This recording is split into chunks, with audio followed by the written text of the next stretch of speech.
Pertentangan keluarga Jokowi dan PDI Perjuangan akhirnya mencapai puncaknya. PDIP resmi memecat 3 kadernya, yakni Presiden ke-7 RI Joko Widodo, Wakil Presiden Gibran Rakabuming Raka, dan calon Gubernur Sumatera Utara Bobi Nasution. Surat pemecatan Jokowi, Gibran, dan Bobi tertanggal 4 Desember 2024 ditandatangani oleh Ketua Umum PDI Perjuangan Megawati Soekarno Putri dan Sekjen Hasto Kristianto.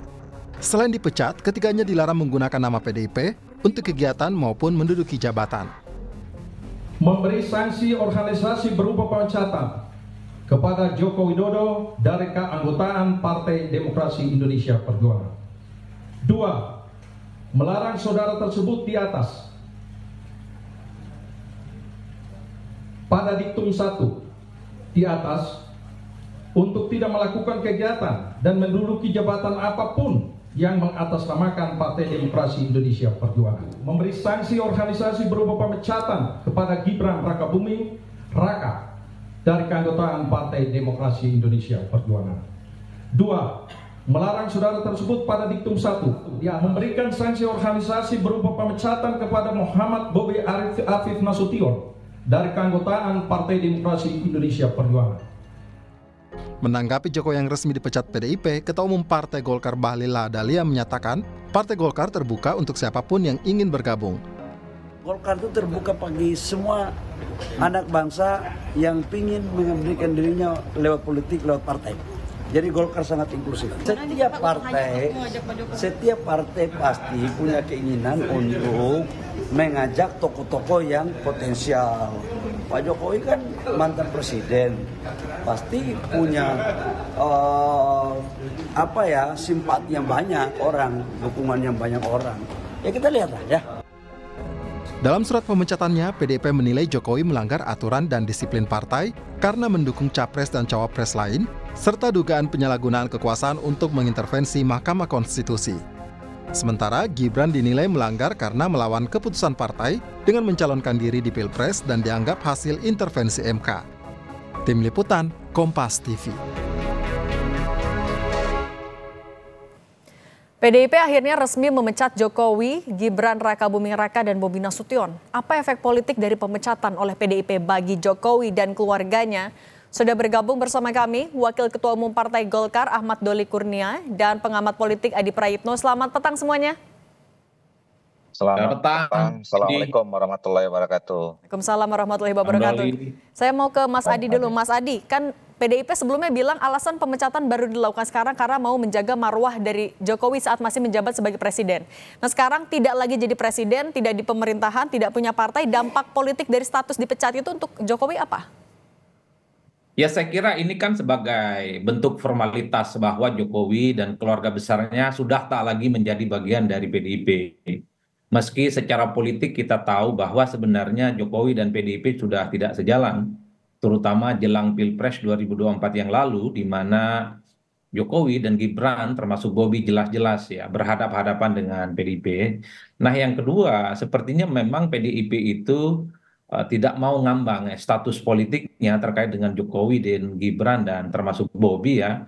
Karena memang manuver politik Jokowi yang dinilai ekstrim, terutama di kalangan kelompok-kelompok aktivis, kelompok-kelompok pegiat demokrasi itu kan sentimennya negatif. Sepertinya PDIP ingin melepaskan beban politik yang mereka tanggung akibat dari manuver yang dilakukan oleh Pak Jokowi.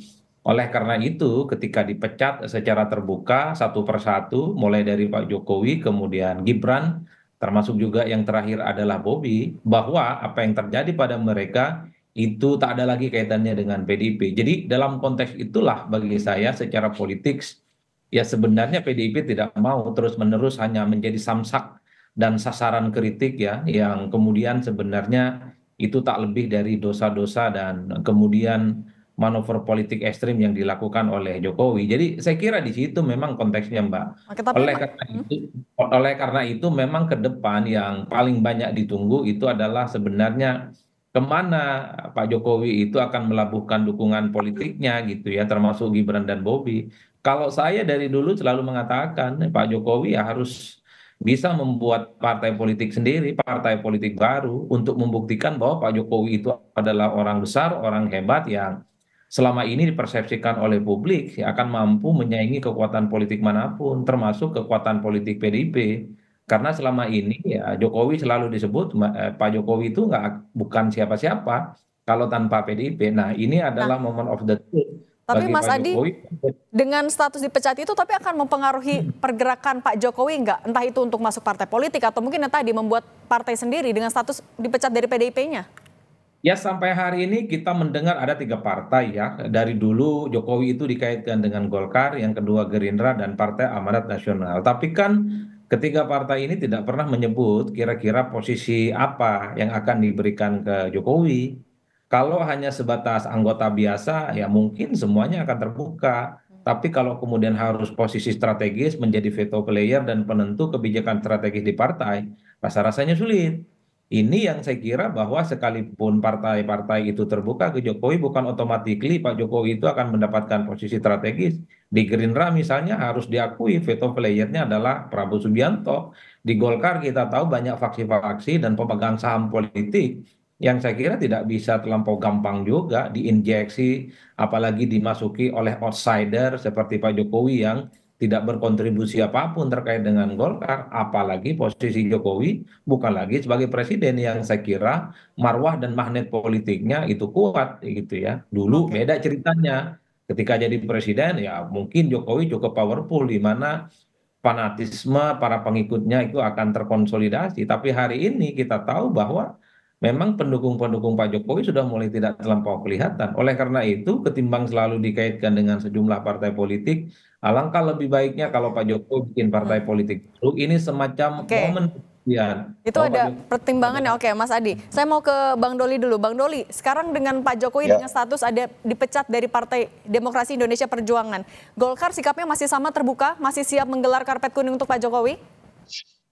ya seperti yang sudah berapa kali kita sampaikan, ya tadi juga Pak Bahlil Ketua Umum Golkar menyampaikan bahwa Golkar ini kan partai besar, partai tertua bahkan sekarang, kemarin kita 60 tahun ya. Nah jadi kami menerima saja siapa saja yang kemudian merasa punya visi yang sama, punya ideologi yang sama, punya komitmen dan perjuangan yang sama untuk bisa bergabung kepada Partai Golkar. Nah apalagi apa yang mau bergabung itu tokoh-tokoh bangsa ya, seperti Pak Jokowi yang mantan presiden gitu. Saya kira kami terbuka saja untuk menerima beliau bergabung. Tapi kan itu kan kembali kepada individunya masing-masing ya.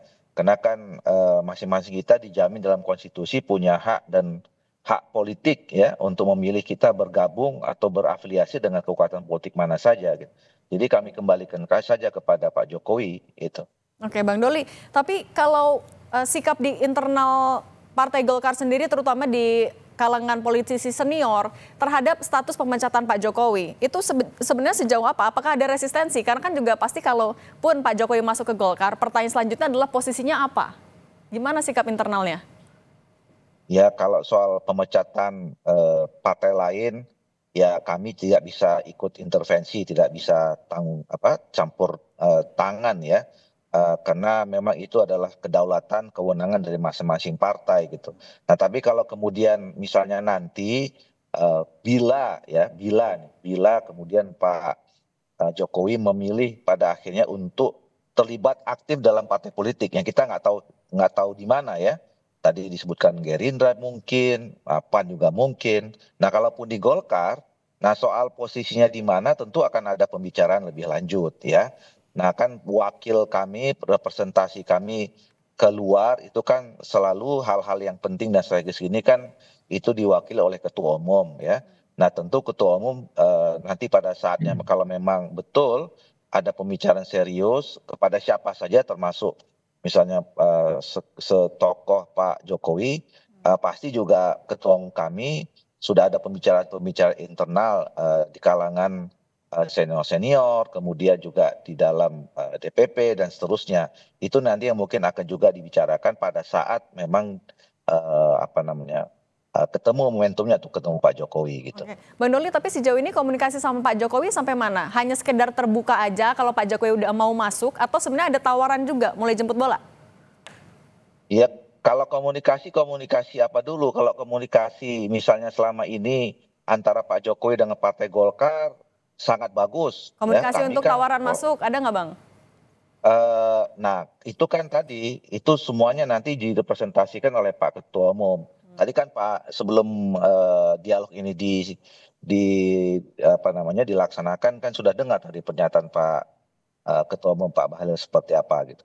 Oke, saya mau balik lagi ke Mas Adi. Mas Adi kan ya beberapa partai politik bilangnya terbuka untuk Pak Jokowi, tapi memang nggak ada yang maksa sebenarnya. Pertimbangan dari partai politik menerima Pak Jokowi, memilihkan posisinya, untung ruginya apa sebenarnya? Ya, saya kira sebenarnya saya khawatir bahwa pernyataan ketiga partai yang terbuka dengan Pak Jokowi itu adalah statement diplomatis sebenarnya. Karena memang ketiga partai ini kan sejak awal memiliki hubungan politik yang baik dengan Pak Jokowi. Kenapa saya sebut statement diplomatis?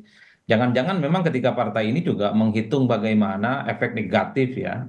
Kalau Pak Jokowi itu bergabung ke Gerindra misalnya ataupun Golkar dan PAN, harus diakui setelah tak lagi jadi presiden, setelah Jokowi dipecat oleh PDIP, tentu daya tawar politiknya tidak sekuat dulu. Beda ceritanya kalau Jokowi masih posisinya sebagai presiden, saya kira memang daya tawar politiknya di atas rata-rata. Dimanapun presiden pasti punya magnet elektoral secara signifikan. Kan publik bertanya, partai juga pasti menghitung apa untungnya kalau Golkar misalnya menerima Pak Jokowi. Sementara pemilu itu masih 5 tahun lagi, yang itu artinya secara perlahan memang aura dan kemudian kebintangan Pak Jokowi pastinya akan meredup secara signifikan. Justru dikhawatirkan bagi Golkar atau siapapun partai yang siap menerima Pak Jokowi, justru akan mendapatkan efek negatif, terutama mereka yang memiliki sentimen negatif terkait dengan sikap politik Pak Jokowi di masa akhir kekuasaan politiknya. Itu yang sebenarnya khawatir. Jangan-jangan Golkar ini hanya ketiban nasib sial, kira-kira begitu, menanggung beban dosa politik Pak Jokowi setelah Pak Jokowi tak lagi jadi presiden. Karena apapun, Pak Jokowi misalnya dikritik soal bagaimana menjadi bagian dari politik dinasti, kemudian melawan partai yang membesarkannya, dan seterusnya. Itu yang menurut saya menjadi pertimbangan signifikan. Tapi kalau mau bicara tentang efek positif, harus diakui kalau ada Pak Jokowi tentu pasti ada Gibran Rakabuming Raka. Jadi siapapun yang menerima Pak Jokowi itu bisa dipastikan Gibran akan menjadi bagian di dalamnya, dan itu artinya partai manapun, misalnya Golkar, akan punya wakil presiden Oke. untuk di 5 tahun yang akan datang. Tapi Oke. problemnya adalah apakah Gibran akan membuat Golkar atau partai lain yang menerima nanti akan mendapatkan faedah elektoral. Tentu waktu yang akan menguji segala-galanya nanti. Oke, saya tanya lagi ke Bang Doli. Bang Doli, kalau tadi kata Mas Adi, kayaknya ini lagi sama-sama menimbang daya tawarnya. Apakah itu yang terjadi di Partai Golkar? Dan apakah juga pertimbangan soal ya manuver Pak Jokowi setahun terakhir ini yang juga jadi alasan jawaban Golkar sejauh ini masih diplomatis? Nah, tadi seperti yang saya katakan bahwa ini kan berpulang kepada individu masing-masing ya. Saya kira juga sama dengan partai politik yang lain. Ya tidak ada yang tidak ada yang akan menolak kalau kemudian kita punya tambahan sumber daya gitu. Dan sumber dayanya begini ya, kalau kita sih simple aja. Yang namanya kalau kita punya anggota sekarang misalnya 1 juta. Ya tentu akan lebih baik kalau ada tambahan 1 juta satu orang, itu kan lebih tambah kuat kan gitu loh. Terlepas misalnya satu orang itu berlatar belakang apa. Jadi kalau kemudian ada orang yang bersimpati dan kemudian memberikan dukungan, kemudian ingin juga bergabung dengan Partai Golkar, ya buat kami positif-positif saja gitu loh. Nah tinggal kembali kepada siapa orang yang akan bergabung itu, apakah yang bersedia atau tidak gitu. Kalau sama Mas Gibran, komunikasi juga, ada tawaran juga untuk masuk ke Golkar? Gini, saya kalau soal tawar-menawar itu kan begini ya, orang kalau seseorang itu ingin bicara masuk partai atau tidak, ya kami kan partai-partai politik ini kan tidak juga komunikasi yang biasa saja. Dan kalau dalam komunikasi itu ada pembicara masuk partai, ya kami mengatakan bahwa silahkan. Nah pada akhirnya keputusannya kepada orang bersangkutan. Kami tidak dalam posisi misalnya buka loket gitu misalnya, ayo siapa sekarang mau masuk silakan, terus kemudian menjajah-jajakan si A si B si B gitu kan. Nggak begitu juga ya dalam kita mengelola partai politik gitu. Yang kami tunjukkan adalah bahwa Partai Golkar sekarang partai tertua, partai yang punya sejarah panjang, kemudian partai yang punya doktrin, punya ideologi. Nah, siapapun yang kemudian merasa tertarik dan punya visi misi idealisme yang sama, ya silakan kalau memang ingin bergabung ke Partai Golkar. Oke, baik. Bang Ahmad Doli Kurnia dan Mas Adi Prayitno, terima kasih sudah berbagi di Kompas Petang. Sehat selalu semuanya. Sama-sama.